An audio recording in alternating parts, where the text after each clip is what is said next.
Moses leads his Israeli people out of Egypt into the Holy Land.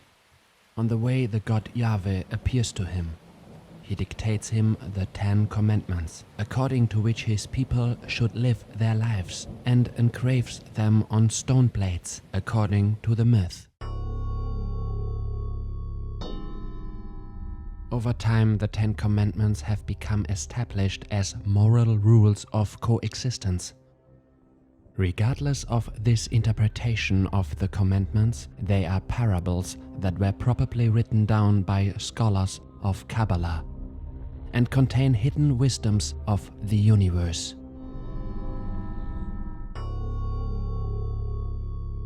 First, I am the Lord thy God.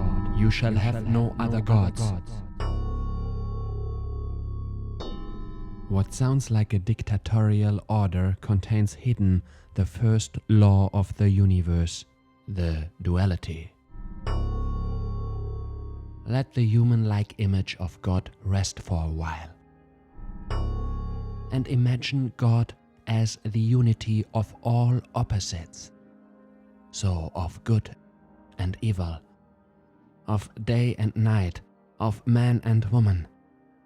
Find the unity. Of war and peace, rich and poor, dark and light, dark and light, dark and light, dark and light, dark and light, dark and light, dark and light, dark and light, dark and light, dark and light, dark and light, dark and light. The unity of all these neurotic poles is a repressed principle. All these repressed principles, splitted into neurotic poles, are unities, God in you. Because if they are activated and not repressed, you manifest your happiness and you are the master, God over your destiny.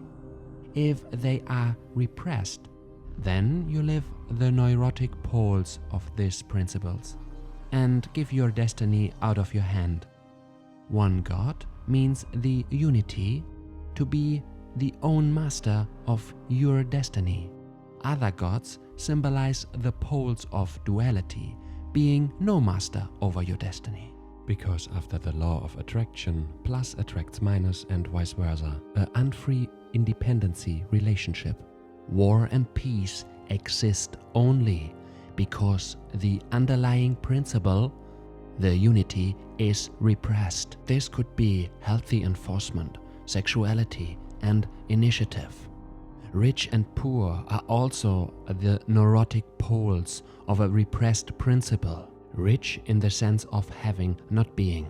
This can be the repression of self-esteem and financial capabilities. The unity of opposites is not a little bit of this and a little bit of that.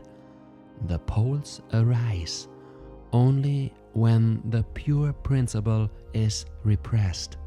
Now you might ask yourself why, with the poles of good and evil, good is a neurotic pole.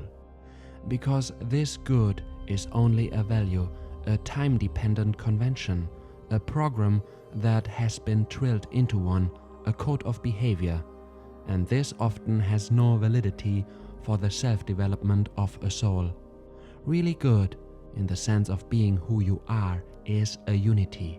It is neither good or bad, it is like it is. But do not confuse this with the ancient pagan gods.